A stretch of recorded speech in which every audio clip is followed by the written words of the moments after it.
Setelah adanya tuduhan logo Palu Arit dalam desain baru uang kertas Bank Indonesia, kini muncul tuduhan baru yang serupa. Istana Kepresidenan disebut kerap menggelar rapat Partai Komunis Indonesia selepas pukul 8 malam.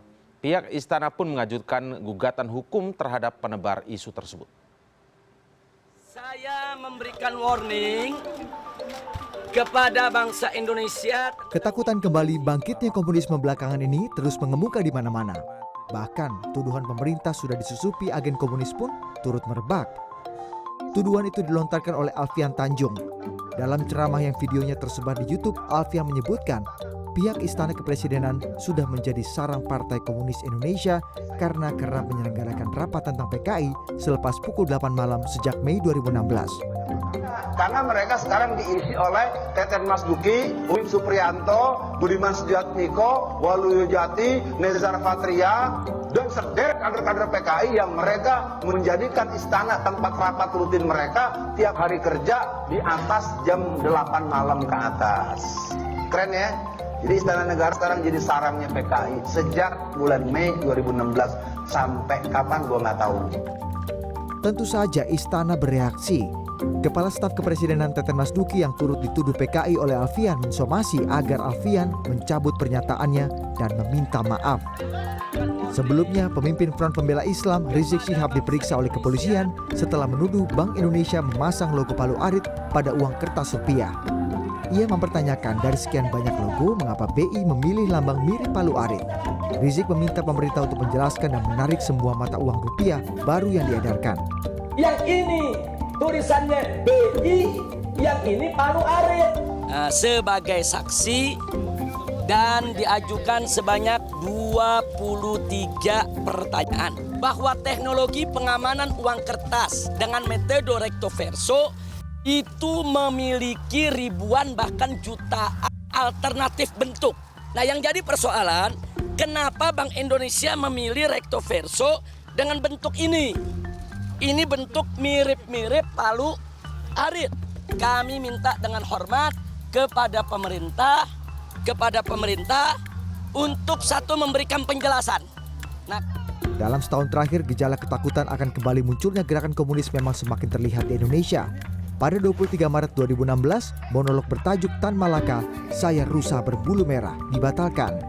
Monolog yang digagas kelompok main teater ini batal dilaksanakan setelah massa FPI mendatangi gedung IVI tempat monolog berlangsung. Mereka datang untuk memboikot acara itu karena menduga monolog itu berbau komunisme.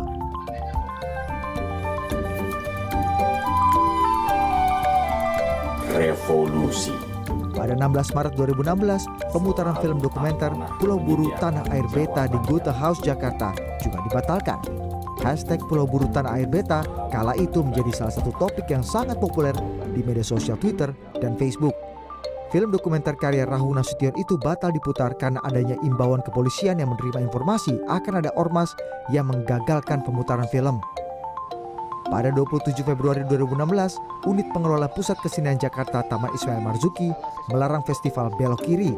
Alasannya sama, seputar adanya penolakan dari beberapa ormas dan perihal perizinan. Festival Belok Kiri akhirnya digelar selama seminggu di Yayasan Lembaga Bantuan Hukum Indonesia. Budi Adiputro, CNN Indonesia. Jadi kebangkitan komunisme ini fobia atau nyata? Dan untuk membahasnya lebih mendalam malam ini di studio sudah hadir Profesor Hermawan Sulistyo, peneliti senior dari LIPI. Selamat malam. Selamat malam. Kemudian ada Dimas Oki, staf khusus Kepala Kantor Staf Kepresidenan. Selamat malam, Mas Dimas. Dan kami masih terus menghubungi Alfian Tanjung yang merupakan Ketua Umum BPP Gerakan Nasional Patriot Indonesia. Alfian Tanjung ini adalah yang mengungkapkan begitu melalui ceramah terbuka adanya rapat-rapat yang beraliran komunisme di Istana Negara. Nah, ke pihak Istana langsung, Mas Dimas, bagaimana menanggapi ini? Benar tidak ini kemudian? Tuduhan bahwa Iya. ya kalau tentunya tidak benar. Iya. Ya, dan isu ini kalau menurut saya juga tidak produktif dalam konteks pendidikan politik yang lebih baik lah ya, untuk masyarakat. Dan sesungguhnya jauh dari rasa bertanggung jawab juga untuk membangun institusi politik Indonesia menjadi lebih demokratis dan lebih bermanfaat ya. Apalagi di saat yang sekarang kita ketahui bahwa situasi ekonomi yang sangat menantang seperti ini dan ditunjukkan dengan kinerja pemerintah yang fokus dalam menjalankan program-program prioritasnya dan agenda-agenda presiden, dan munculnya isu seperti ini tentunya kita melihat satu sisi ada upaya untuk mempolitisasi, ada upaya untuk mendelegitimasi kerja-kerja pemerintah, dan hal itu yang mendasari kemudian ketika muncul tuduhan-tuduhan seperti itu yang mendasari Kepala Staf Kantor Kepresiden itu melakukan somasi yang sesungguhnya itu esensinya adalah ingin mengajak tabayun politik lah, artinya memberikan kesempatan kepada kelompok-kelompok yang menuduh seperti itu untuk mengecek lagi ya apakah berdasarkan apa tuduhan tersebut ya, lalu kemudian mereka mengevaluasi pernyataan-pernyataannya dan lalu kemudian melakukan minta maaf secara publik. Ini kalau boleh saya ungkap detailnya begitu sambil kita menunggu Pak Alfian yang menyatakan ini sebenarnya, karena kami masih terus menghubunginya. Tadi sudah menyatakan confirm hadir ke studio, tapi kemudian batal, menunggu di rumahnya, katanya bisa untuk ini. Sekarang kami masih terus menghubungi, kami tagih janjinya begitu ya. Tapi begini, yang disampaikan secara detail itu adalah bahwa sejak Mei 2016 atau tahun lalu di istana ini sudah tidak melibatkan lagi tentara atau militer sebagai wujud nasionalisme mungkin untuk dalam rapat-rapat. Kemudian sudah mulai disusupi orang-orang beraliran kiri, dia sebut langsung itu bangkitnya PKI, itu sejak Mei 2016, rapatnya dimulai pukul 20 sampai mungkin tengah malam, 20 itu mulai berdatangan, 21, jadi dia ini mengatakan dengan data detail begitu, tidak hanya sekedar melemparkan satu. Nah, mungkin bisa Anda tanggapi dengan begini, jadi pukul 20 sampai tengah malam itu apa sih yang terjadi di istana? Ya itu udah jam istirahat Mas. Gitu. Tentunya ya ada aktivitas security kan yang namanya juga istana. Tapi begini, itu tentunya tuduhan yang menurut saya sangat kekanak-kanakan, ya sangat lucu gitu ya, atau juga malah tidak lucu sebenarnya karena disampaikan oleh sosok-sosok yang sesungguhnya harusnya dihormati di masyarakat ya, dan harus bertanggung jawab dalam melemparkan sebuah statement. Harusnya tokoh masyarakat tidak seperti itu begitu seperti itu. Tapi itu kita maklumi dalam konteks ketika arahnya ini sudah tujuannya adalah mencoba untuk mengarah kepada istana, kepada pemerintah gitu ya. Tentunya ini kita melihat ada konsekuensi, ada agenda-agenda politik. Dan karena itu juga dengan memahami kondisi sekarang, kita juga yang dilakukan oleh, katakanlah oleh Kepala Staf Kepresidenan, Teten Mas Duki untuk melakukan somasi terhadap orang-orang, terhadap salah satunya adalah Ustadz Alfian Tanjung ya, itu juga sesungguhnya untuk mengajak dialog gitu. Apakah benar data yang Anda punya dengan menyebut nama-nama seperti itu, dan jika pun Anda punya data rapat malam itu kan sesungguhnya bisa diklarifikasi. Masuk ke istana itu kan tercatat. Ada beberapa gate yang memang harus dilalui oleh pengunjung dan itu harus menyerahkan KTP, nama dan ada CCTV. Dan begini, jadi kantor staf presiden itu berdasarkan Perpres 26 tahun 2015 itu kan sesungguhnya memiliki fungsi untuk mengendalikan program-program strategis. Ya. Antara lain pertama adalah pelaksanaan program-program prioritas nasional, lalu kemudian aktivitas komunikasi kepresidenan, dan yang ketiga kemudian adalah mengelola isu-isu strategis dan bertanggung jawab langsung kepada presiden. Nah itu tentunya dalam konteks itu kantor staf kepresidenan itu sejak zaman kepala staf yang sebelumnya, Pak Luhut Bin Sarpanjaitan dan lalu sekarang Kang Teten Mas Duki itu sesungguhnya menjadi perpanjangan tangan presiden, menjadi kuping telinga mata presiden. Artinya ada keharusan mereka untuk berinteraksi, bertemu dengan berbagai kalangan. Ya kan, dan itu mulai dari kalangan aktivis, mulai dari politisi, akademisi, teknokrat, lalu kemudian juga ulama. Dan itu biasa karena ketika mungkin bertemu dengan aktivis-aktivis yang dianggap mungkin terkait dengan nama-nama yang seperti itu bisa dicek gitu kan. Ada yang dituduhkan seperti yang dituduhkan itu, ada yang memang pernah datang 1-2 orang, tapi ada yang memang tidak pernah sama sekali menginjakkan kaki di Binagraha kantor staf presiden atau katakanlah di komplek istana. Jadi saya pikir itu bisa dilacak, bisa dicek dalam catatan di keamanan di istana. Jadi saya pikir ini juga menjadi pertanyaan besar, data dari mana nih Ustadz Alfian Tanjung, sehingga kita sesungguhnya somasi ini adalah panggilan atau tawaran dialog ya untuk kita ingin mengetahui sesungguhnya datanya dari mana gitu. Kalau Prof. Kiki sendiri melihat seperti apa? Karena Alfian Tanjung ini juga mengatakan bahwa dirinya sudah 30 tahun memerhatikan atau menekuni ya bahasanya, menekuni ciri-ciri dari gerakan bangkitnya disebut PKI di sini begitu. Jadi, kalau Anda melihat sekarang ini ada ke arah sana sedikit pun tidak sih sebenarnya? Jadi gini, kalau sebagai living ideology ya, ideologi yang hidup, Marxisme, komunisme, Marxisme itu sudah gagal. Gagal. Tidak ada satupun negara di dunia ini yang berhasil. Ya. Menerapkan itu? Menerapkan. Uni Soviet itu dasar negaranya Marxisme, komunisme, Leninisme, hancur Uni Soviet.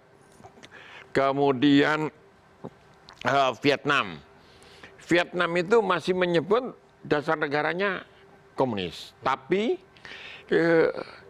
yang kehidupan sehari-harinya sudah sangat kapitalis, ya? Sejak adanya program reformasi yang disebut Doi Moi di sana.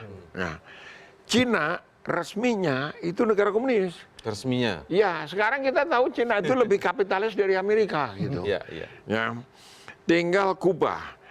Kuba ini komunis dan miskin. Yang masih menerapkan komunisme murni itu tinggal Korea Utara. Tinggal Korea Utara. Nah, jadi sebagai ideologi yang hidup itu sudah gagal sama sekali. Ya. Sebenarnya, ya. Nah, istilah komunisme itu adalah sebagai gerakan politik. Kalau sebagai gerakan politik ini masih efektif. Efektif itu artinya begini. Tahun 70-an kita kalau bilang PKI loh, gitu.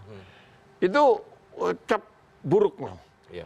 PKI itu identik terutama dengan ateisme, anti agama gitu. Padahal komunisme itu gerakan politik, bukan Marxisme yang merupakan ideologinya gitu. Nah, yang kedua, ini generasi tahun itu sudah nggak ada, ya, sudah sepuh-sepuh, sudah tua. Generasi di bawah sekarang ini, ke generasi anak-anaknya, itu sebetulnya sudah tidak terkena imbas ini, tapi yang satu merasa masih efektif kalau menggunakan label PKI, padahal nggak laku, gitu. Yang satu lagi, nostalgia tentang sebuah revolusi, sebuah ini, dan memang iya, ada deklarasi PKI baru loh. Anda habis reformasi itu tahun 99 ini tahun 2000. Dikhawatirkan oleh orang-orang seperti ya, tapi kalau sebagai kelompok mah paling juga 100 200 gitu. Jadi sangat tidak signifikan. Sangat tidak signifikan. Oke, nanti kita lanjutkan lagi ulasannya lebih lanjut. Kenapa ini kemudian muncul akhir-akhir ini? Kalau kita lihat benang merahnya ada tuduhan logo Palu Arit dalam desain baru, uang kertas keluaran dari Bank Indonesia. Sekarang kemudian muncul lagi istana menyomasi pihak yang mengatakan bahwa ada rapat PKI begitu di istana, meskipun tadi sudah dijelaskan oleh Mas Dimas Oki. Tapi kita akan segera kembali mengulasnya setelah jeda berikut ini.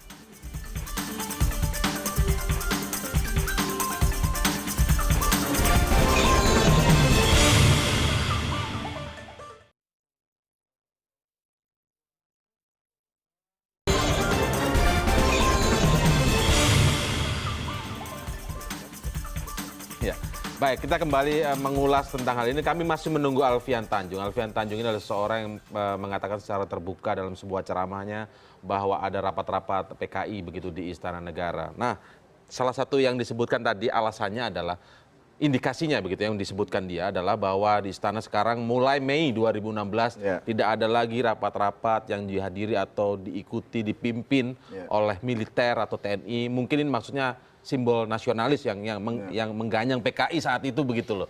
Nah, ini bisa Anda jelaskan tidak? Ya, enggak lah. Atau Anda sanggah itu tidak benar lah. Artinya kalau dikatakan di istana, di bagian mana, di mana. Tapi secara umum itu tidak benar. Dan bahkan secara khusus juga tidak benar karena kalau bicara tentang keterlibatan institusi militer atau katakanlah perwira-perwira militer itu justru sangat intens di rapat kabinet, di rapat terbatas, ya. Lalu kemudian yang melibatkan di situ ada Panglima TNI, lalu kemudian juga Dan itu selalu semangatnya kan kolaborasi. Semangatnya adalah bagaimana membangun pemerintahan yang kuat, lalu kemudian bagaimana menjalankan program-program agenda presiden secara lebih baik, lalu kemudian tercapai sasarannya dan seterusnya. Nah, jika dikatakan kurang nasionalis ya itu juga saya bantah karena ukurannya juga kan begini. Jadi artinya ini kan isu sipil militer ini kan sesungguhnya sudah lama sudah kita lalui. Artinya sudah ada konsensus nasional bahwa kita percaya yang terpenting sekarang itu adalah bagaimana memperkuat institusi demokrasi di Indonesia, lalu kemudian bagaimana memperkuat masyarakat sipil, lalu memperkuat pelayanan publik, governance dan seterusnya. Lalu ini ada persoalan besar terkait dengan kita sebagaimana dikatakan oleh Presiden, kita harus melakukan percepatan pembangunan, dan itu yang sedang dilakukan oleh pemerintahan Jokowi JK. Nah, kalau dikatakan bahwa tadi dikatakan oleh Profesor Hermawan Sulistyo terkait dengan eksistensi gerakan komunisme, jika memang secara ideologi itu sudah tidak ada, tapi lalu kemudian gerakannya itu masih ada, saya juga sedikit ingin membantah bahwa sekarang itu sesungguhnya bukan gerakan komunis, tapi jika memang begini loh, jadi ada banyak persoalan-persoalan ketidakadilan di masyarakat, dan itu bukan hanya spesifik Indonesia, di beberapa tempat juga banyak. Dan itu namanya sekarang itu, dan itu tidak harus bentuknya seperti dicap seperti komunis yang namanya kritikal atau perlawanan, tapi Anda bisa lihat misalnya ada yang namanya New Social Movement, gerakan-gerakan sosial baru yang terrepresentasikan dalam berbagai aktivitas ya. Jadi tidak semata-mata kemudian ketika orang teriak, ya kucing aja buntutnya diinjak pasti akan teriak. Artinya ada hal-hal yang mungkin direpresentasikan dan sekarang diperjuangkan supaya kemudian apalagi menjadi program prioritas Presiden tahun ini adalah untuk mengatasi kesenjangan. Oke, Mas Dimas, kita tahan dulu ya Prof Kiki, karena kita sudah tersambung dengan Alfian Tanjung yang menyebut bahwa memang ada rapat-rapat PKI begitu di dalam istana. Selamat malam Pak Alfian. Selamat malam. Pak Alfian, tentu saja kami bertanya kepada Anda, apa data Anda yang cukup menunjang dari pernyataan Pak Alfian ini bahwa ada rapat-rapat PKI di istana yang Anda sebutkan kalau tidak salah dalam pernyataan Anda begitu sejak Mei 2016. Apa data Anda, Pak? Ya, yang pertama di tangan saya ini, saya nanti kalau sampai datang teman-teman yang membawa ini bisa dipoto. Saya memegang ADART PKI hasil kongres yang terbaru. Itu satu ya. Kongres terbaru kapan maksudnya? Ya, kongres terakhir PKI yang ke-10 tanggal 15 sampai 17 Agustus 2010. Tahun 2010. Nantilah kalau udah teman-teman tim bisa melihat dan saya tunjukkan itu. Nah, perihal keberadaan orang-orang yang memang mengkonsolidasikan potensi jaringan PKI itu menurut saya buat saya sih sebagai sebuah perbincangan yang memang harus dimatangkan. Tidak perlu ada penegasian, karena saya menyampaikan itu kan 8 bulan yang lalu. Kenapa baru sekarang dianggap sebuah persoalan? Padahal itu sebagai sebuah statement yang terbuka, dan saya memang mengatakan itu. Data yang paling gampang dilihat, atau fakta yang gampang dilihat, memang peran-peran ketentaraan dalam fungsi-fungsi konsepsi dan fungsi-fungsi pengelolaan istana negara memang sudah boleh dibilang nihil di internal kan. Peran ketentaraan? Ya, boleh saja. Posisi Pak Teten Mas Duki itu kan posisi tentara, bukan posisi dia. Nah, itu memang akan berdebat. Saya pikir kita selalu debatable terhadap persoalan-persoalan yang ada. Posisi yang tempatnya Pak Teten adalah posisi tentara. Mungkin Mas Dimas bisa jawab. Iya. Ya kalau menurut saya kan ini begini. Jadi itu tentunya ditanggapi kembali oleh kenapa Pak Alfian bicara seperti itu. Beliau mungkin punya penilaian subjektif ya. Tapi kan ini lagi-lagi untuk memposisikan siapa dan di mana itu adalah prerogatif Presiden. Satu, dan tentunya Presiden memiliki pertimbangan-pertimbangan khusus. Dan sejauh ini setiap orang yang ditempatkan dalam posisi tertentu memiliki agenda-agenda yang memang diberikan atau amanah yang ditargetkan oleh Presiden. Jadi menempatkan itu Presiden ya, hak prerogatif Presiden. Dan itu tentunya berdasarkan kebijaksanaan Presiden. Nah, itu yang juga harus dimaklumi. Satu, yang kedua terkait dengan ini kita harus bedakan persoalannya apakah ini tuduhan komunis ya terhadap orang-orang di sekitar Presiden, atau karena posisi KSP kantor staf Presiden harus diduduki oleh sosok militer. Ini yang mana nih? Jadi saya pikir tidak begitu, tidak bicara tadi kan disampaikan oleh Ustadz seperti itu. Ya, saya pikir begini Pak, saya pikir kita harus juga bisa memposisikan bahwa perbincangan saya ini kan tidak boleh di fait accompli seperti ini. Makanya saya sebetulnya secara fisik, kalau saya tidak dalam posisi ini, saya akan menghadapi Anda. Artinya gini, yang ingin saya tegaskan bahwa ini kita yang berdebat. Kenapa nggak dihadapkan saya langsung dengan Pak Teten? Ayo, karena posisinya sudah tidak lagi bergurau. Kalau Anda bilang tidak ada PKI bangkit, saya bisa sebut satu desa di Batang, Jawa Tengah, ada tokoh senior PKI itu mewajibkan satu desa menggunakan kaos Palu Arit 2 hari berturut-turut. Apa kita mau perbanyak lagi contoh-contoh yang lain? Satu desa di Batang.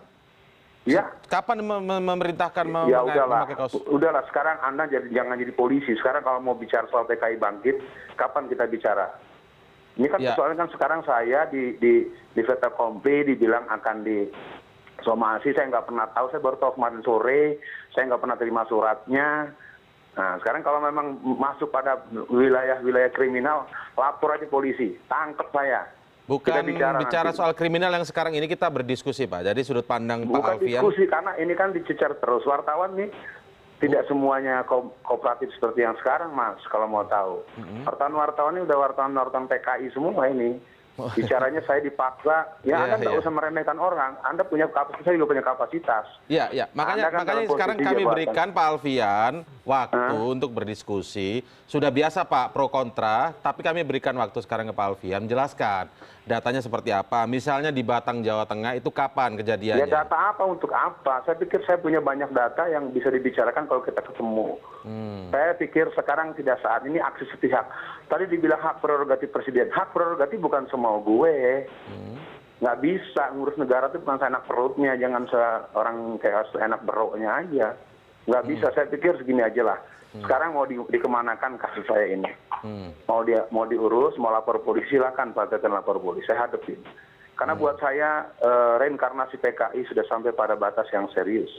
Nah itu dia, kami ingin tahu batas yang seriusnya itu seperti apa Pak, yang bisa Anda jelaskan. Kalau cuma Anda bilang bahwa batas yang serius. Sekarang faktanya aja cara jawabnya Pak Teten. Kenapa 8 bulan baru dipersoalkan? Kan kalau ilmu permalingan kan dipindahin dulu. Nah kan nggak ada kan? Ya kenapa nggak dari awal? Pihak kepresidenan pasti punya sistem informasi yang akurat, punya sistem intelijen yang kuat. Saya sudah bicara sejak bulan Maret, April, Mei, Juni, terus sampai 8 bulan sekarang. Kenapa baru sekarang dipersoalkan? Saya makanya pikir, saya tidak mau dalam posisi seperti ini lalu debatnya debat sok-sok pinter-pinteran. Sekarang saya tanya aja lah sekarang, bagaimana pendapat beliau tentang kebangkitan PKI? Nah, bagaimana penggunaan kaos Palu Arit yang banyak dilakukan di mana-mana? Bagaimana dengan mata uang yang ada gambar Palu Aritnya? Terlalu banyak indikasi itu. Makanya kalau saya menyebut begitu, sekarang anggaplah saya berbohong, saya menyebar berita bohong. Kita tidak bicara benar salah Pak, bukan pengadilan. Makanya sekarang kan mana suratnya? Oke, itu kan nanti tanggapan dari sana. Saya mencoba untuk memandu acara ini begitu Pak ya. Kita sabar dulu Pak Alfian. Anda tadi bertanya bahwa ada banyak indikasi. Sekarang saya coba tanyakan kepada Prof Kiki yang juga banyak melakukan penelitian soal komunisme di Indonesia. Mungkin Prof Kiki bisa menambah. Dia menanyakan bahwa bagaimana kebangkitan atau reinkarnasi dari komunisme ini. Ini contoh konkret bagi saya bahwa komunisme apalagi turunannya yang dalam bentuk politik praktis ya, istilah kita itu praksis politik itu PKI gitu. Ini menjadi garis batas, menjadi instrumen peperangan nih. Jadi bagi yang berusaha bangkit, itu kata Pak Alfian itu, ada deklarasi PKI, ada itu, tapi kan cuma segelintir orang. Di mana itu deklarasi? Di Jogja waktu itu. Yang disebut ada ADART 2010 itu bagaimana? Enggak, itu lainnya. Iya, kelompok ini turunannya segala macam. Waktu itu Sulami masih hidup misalnya, menghidupkan. Tapi sebagai satu kekuatan politik sama sekali tidak signifikan. Nah, kebencian itu masih ada. Karena apa? Para pelakunya sebagian masih ada. Nih. Ini kan terutama berhadapan dengan NU pada tahun 65 gitu. Yang ansor-ansor Banser yang tahun 65 dulu bergerak melawan PKI itu kan meskipun sudah sepuh masih pada hidup sekarang ya. Muardi masih hidup, yang lain lah. Itu masih pada hidup. Nah, jadi sebagai instrumen pertarungan politik ini masih eksis, masih ada gitu.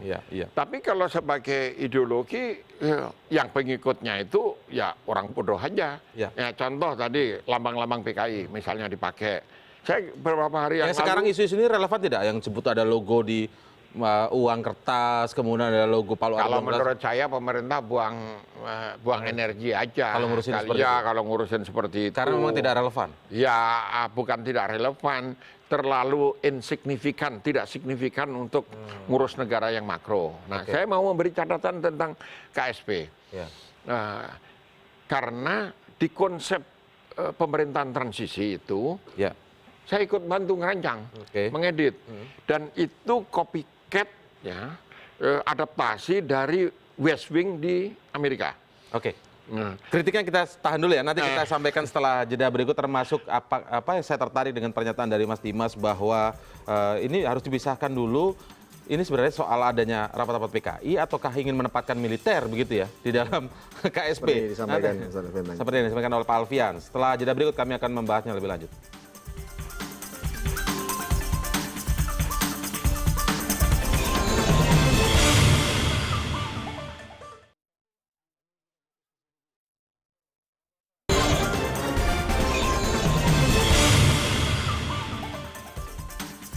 Catatan dari Prof. Kiki terkait dengan KSP sebelum kita lanjutkan yang soal isu bangkitnya komunisme ini. Ini saya kasih contoh ya.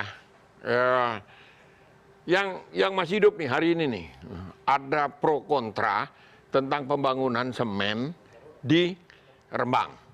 Ini contoh, sudah menang sampai Mahkamah Agung, ya kan? Semen nih, tiba-tiba ada PK. PK-nya dimenangkan dengan data palsu. Saya nggak mau ngomong datanya karena panjang sekali ini ceritanya.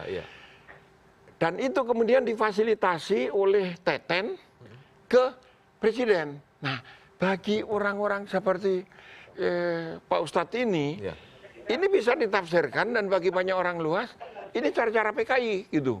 Oh, Teten PKI. Padahal mungkin ya tidak di situ karena dulu PKI menggunakan cara-cara ini. Kenapa? Yang terlibat dalam G30S itu Aidit, Nyoto, Nyono, Sudirman, itu menteri. Aidit itu Menko, menteri koordinator. Jadi ada di dalam pemerintahan gitu. Jadi kalau kita lihat polanya, oh ini cara-cara PKI ini gitu. Ya kalau hanya modelnya aja, hanya casingnya, iya benar gitu. Tapi kalau kita lihat ideologinya segala macam, sekarang siapa sih yang ngerti tentang komunisme dan masih percaya tentang Marxisme? Kan orang bodoh pasti. Gitu. Nah, kalau soal ini tentara. Tapi kalau soal komunisme sendiri menurut Anda nggak signifikan yang ada di lapangan. Cuman orang-orang yang ketakutan atau kekhawatiran ini ada itu.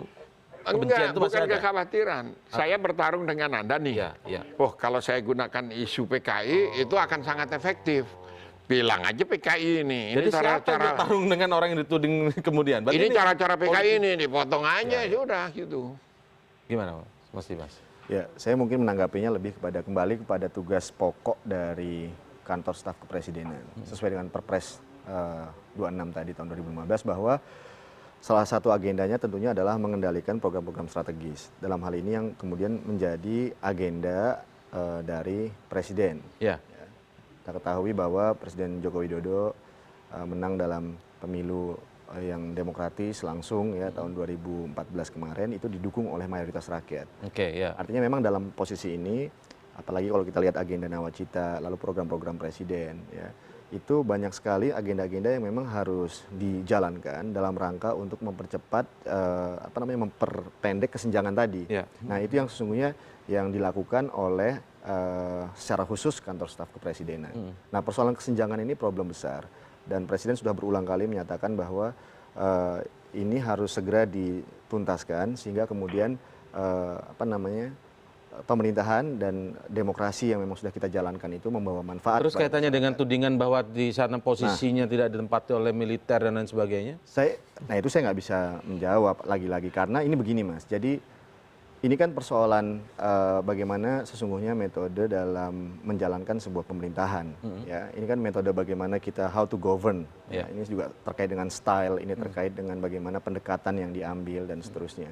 Tapi sejauh ini agenda-agenda yang dijalankan atau diminta untuk dijalankan oleh Presiden itu sangat baik dijalankan oleh kepala staf kepresidenan. Jadi ini isunya sudah bergeser sesungguhnya. Kita tadinya bicara tentang tuduhan terhadap komunisme terhadap orang-orang di sekitar presiden, ada rapat-rapat malam dan seterusnya. Terus bergeser ke arah? Tadi kan seperti yang disampaikan oleh Ustadz Alfian Tanjung menyatakan bahwa ini ada isu lain terkait sesungguhnya posisi KSP harus diduduki oleh saya tidak ikut seorang militer. Saya baru disambung. Saya jadi pikir begini, Anda juga jangan terlalu Pak simplis. Alfian, sesungguhnya yang Saya pikir ini diharapkan jadi oleh kepala staf kepresidenan ini dengan memberikan somasi sesungguhnya adalah undangan tabayun bagi Anda untuk kita ngobrol apakah Anda sudah yakin dengan data yang Anda punya. Oh, sangat yakin. Nah, sehingga kemudian kalau memang sudah yakin tolong dijelaskan, ya tolong disampaikan dan sesungguhnya Kapan diajak bertemunya Pak Alfian ini? itu kapan saja kalau Pak Alfian memang punya data yang cukup kuat karena kami juga punya cukup data yang sangat kuat bahwa yang dituduhkan itu tidak benar satu. Yang kedua dan sebaiknya memang kan ini begini Ustadz, ini kan apalagi Anda bagaimanapun kita hormati sebagai ulama, artinya memberikan pendidikan dan kebenaran kepada publik. Ya, itu tentunya juga harus ditunjukkan dengan statement-statement, lalu kemudian dengan tindakan-tindakan yang tepat. Kan kita mencari kebaikan nih, tabayun. Apalagi ini sebuah tontonan yang menurut saya juga tidak baik ya bagi publik. Karena di dalam situasi seperti ini kita mengharapkan kita guyup, kita gotong royong, ya, kita rakyat bersatu, tidak ada kemudian isu-isu yang memecah belah, mengkotak-kotakan masyarakat. Jadi ini kita berharap sebenarnya dengan somasi itu Ustadz bisa mengklarifikasi dan kalaupun keliru ya minta maaf secara publik bahwa memang data itu keliru, ya kan? Dan tidak memperbesar ya kemudian data-data yang sesungguhnya tidak benar itu dan kalaupun Anda yakin bahwa data itu benar, maka tadi sebagaimana disampaikan bahwa kita sama-sama ke pengadilan dan itu untuk menunjukkan data. Dan itu saya bilang saya nggak semangat takut, yang saya memang 30 tahun meneliti ini, saya paham Teten yang siapa. sangat mendidik ya Cuma secara kalau- politik dan menunjukkan kalau bahwa Mas Kiki- bagaimana Mas Kiki sebuah bagaimanapun akademisi isu dia, dikelola secara lebih senior bijak saya. dalam ruang publik. Udah, jangan Oke. bermain dengan tataran kata-kata yang maaf tapi beracun lah ya. Saya ingin banyak menyatakan bahwa PKI bangkit, saya bisa bahas mau bicara di mana. Dengan Mas Kiki Hermawan Sulistyo, Sebenarnya- saya dengan Jika saya menanggapi Ustadz, ini kan persoalannya begini. Bahkan dari kalangan gerakan-gerakan Islam juga sering dituduh menggunakan gerakan-gerakan komunis, ya, seperti yang disampaikan oleh Profesor Hermawan. Ini kan bagaimana mencoba untuk menstereotyping ya, sebuah sosial aktivisme yang memang selama ini mencoba untuk memperjuangkan yang namanya keadilan sosial dan itu tidak adil. Gitu. Artinya dan ini semangat kolaborasi, mau itu latar belakangnya politisi partai, mau latar belakangnya ormas, mau latar belakangnya militer, agama, ada semangat memang untuk memperbaiki bangsa ini menjadi lebih baik. Udah, Mas. Gitu. Saya pikir saya bukan Jadi, anak baru kemarin. Jadi saya pikir apa namanya tawaran untuk Ustadz Alfian Tanjung untuk lebih kita bareng-bareng tabayun, ya, lihat persoalan ini dengan jernih. Lalu kemudian jangan membawa kebingungan pada masyarakat. Sesungguhnya yang masih bingung tawaran siapa, nggak ada terbuka yang bingung. bagi Saya mantan dari PKI bangkit, saya Staf mantan Kepresidenan. kader-kader PKI sedang. Siapa Urip Suprianto itu? Siapa dan bagaimana mereka bergerak? Udahlah, sekarang kalau memang mau bicara, mending kita ketemu. Ya, Nggak usah pakai kalau memang publik ya, berhak saya kan tahu juga dong silakan, Pak. Pak Alfian, publik Oh, berhak tahu. berhak. Mungkin makanya kita ingin gali nih dari Anda. Anda sebut tadi ada ADART 2010. Kemudian satu desa di Batang, Jawa Tengah menggunakan kaos Palu iya. Arit 1 minggu. Itu kapan? Maksudnya supaya 2 kita hari, tahu juga. ya. Itu Ya. kapan? Ya, tahun 2016-an kemarin. 2016. Oke. Udah terlalu banyak Mas faktanya. Saya buat apa? Saya kan bukan anak buah Anda kan, laporan sama Anda kan. Ya, Saya Anda ingin berhak bicara tidak PKI menjawab. bangkit. Anda berhak tidak menjawab, tapi kan kemudian jadi nilai Anda banyak tapi nggak silakan saja kalau disebutkan. dianggap saya berisi bohong. Ayo, makanya saya bilang udahlah sekarang nggak usah main selumur dengan kata-kata santun yang ujung-ujungnya beracun. Udah Ya. ini jelas. Pada Mas Kiki saya dengan Bapak sangat appreciate. Dengan Mas Dimas saya belum begitu kenal ya. Intinya nanti tunggulah tim ini biar kita lihat. Intinya saya ingin mengatakan Ya. apa yang ingin dipersoalkan dari apa yang saya katakan selama 8 bulan berlalu tanpa dipersoalkan. Itu satu. Kalau bicara fakta dan bukti kita bicara peraturan. Aksi sepihak banyak dilakukan, kebohongan berulang-ulang. Mengembalikan 1 Juni Pancasila itu sebuah aksi sepihak itu gaya PKI, Pak. Nggak boleh orang ngatur negara seenak perutnya aja. Kalau antum bilang tata negara, negara itu diurus bukan seenak perutnya. Merubah Pancasila, kita sepakat 18 Agustus. Kenapa jadi 1 Juni lagi?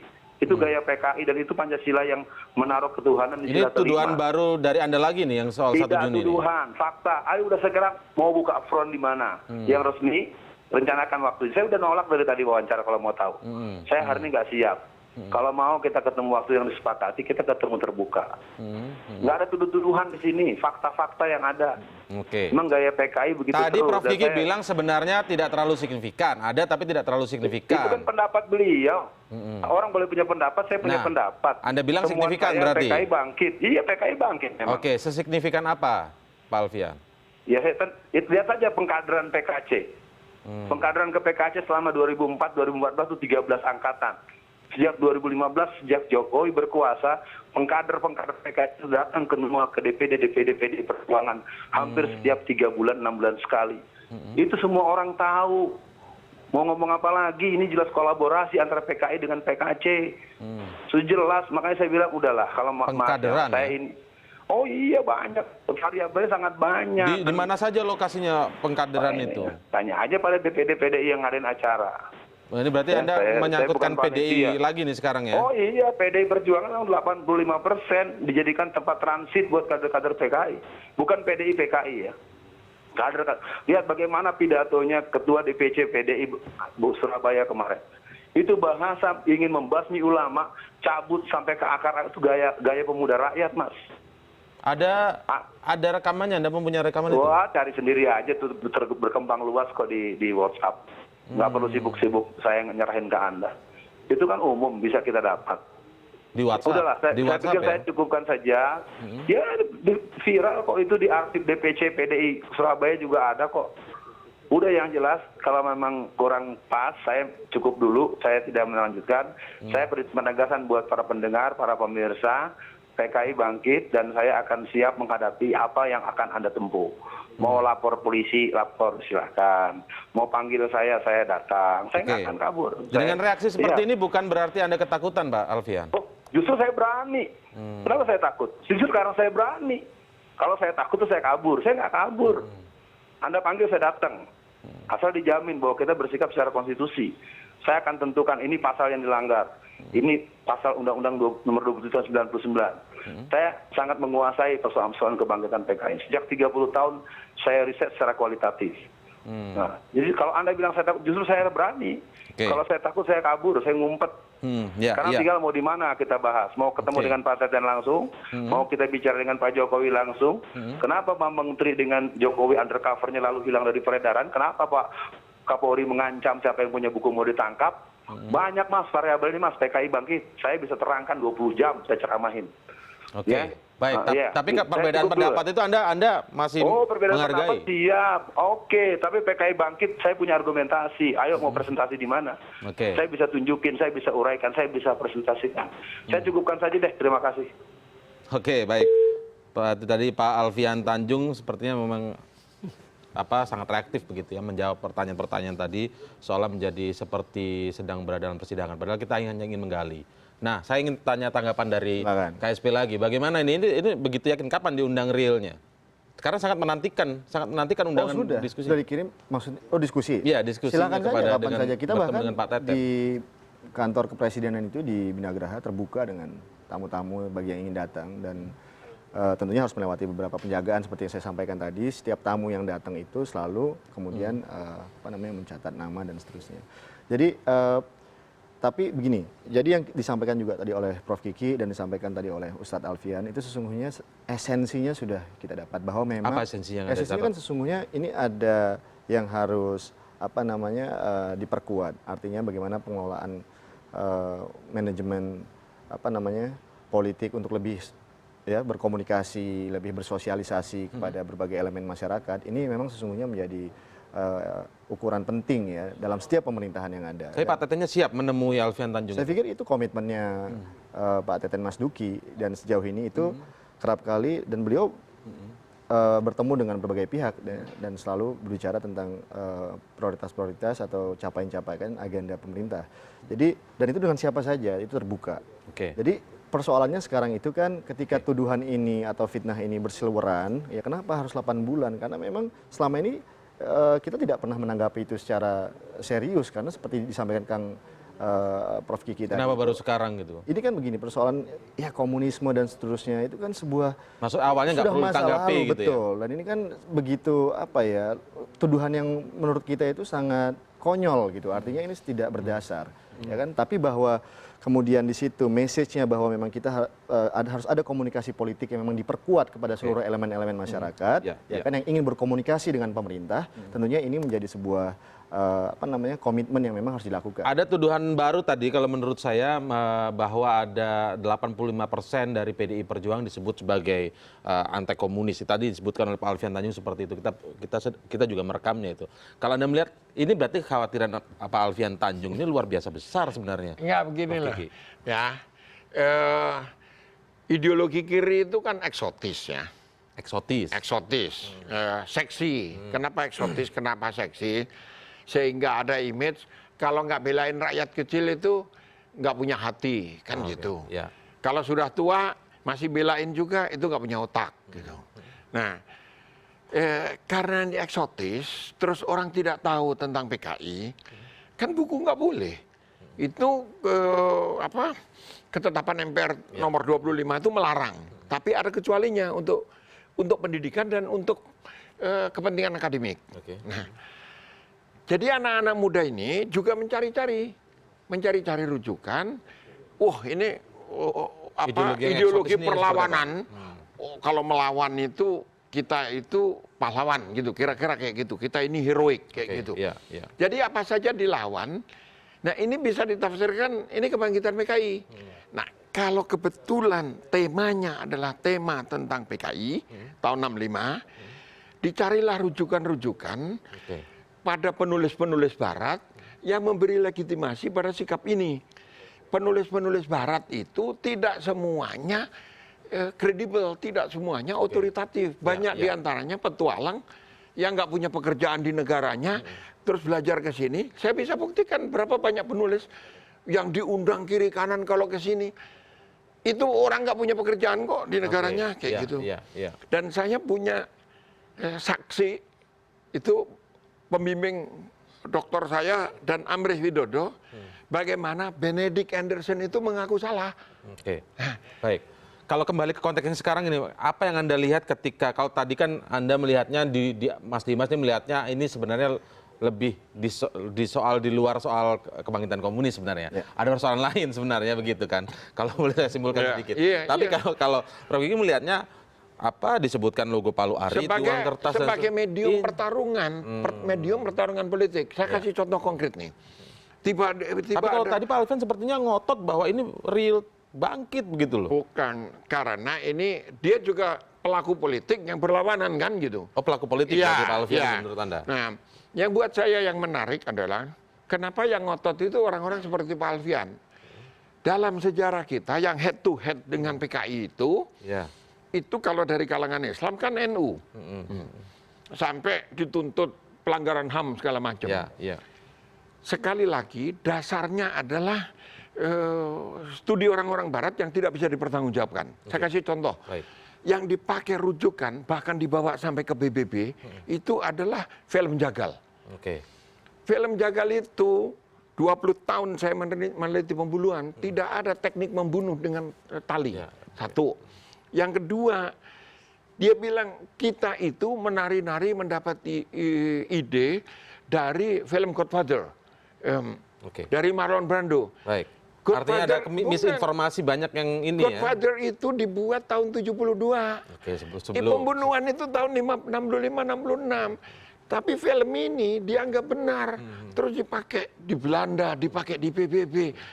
Kalau ini diikuti dan dinyatakan salah, pemerintah punya konsekuensi harus memberikan.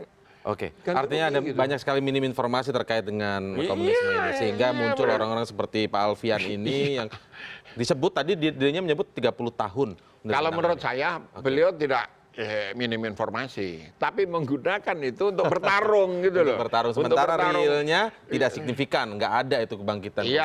Oke, kita tunggu saja nanti bagaimana istana membuka pintu mengajak adu data begitu ya, dengan Pak Alfian ini ya. Singkat saja Mas Dimas, sedikit saja. Intinya begini, jadi semangatnya itu adalah yang dibawa oleh kepemimpinan Presiden Joko Widodo itu adalah mencoba untuk merangkul, mengajak semua orang untuk berkolaborasi membangun negara, membangun negeri. Oke. Artinya semua elemen masyarakat memang dilibatkan. Oke, Itu kita cara tunggu saja ya. Cara PKI bukan. Oke, kita tunggu saja nanti seperti apa kelanjutan dalam hal ini, karena tadi sepertinya Pak Alfian sudah sangat emosional menutup segala argumentasinya, tidak ingin dilanjutkan, tapi kita nantikan apakah memang akan terjadi klarifikasi data terkait dengan tudingan bahwa ada rapat PKI di dalam istana. Terima kasih Mas Dimas, terima kasih Prof. Kiki telah bergabung bersama kami malam hari ini.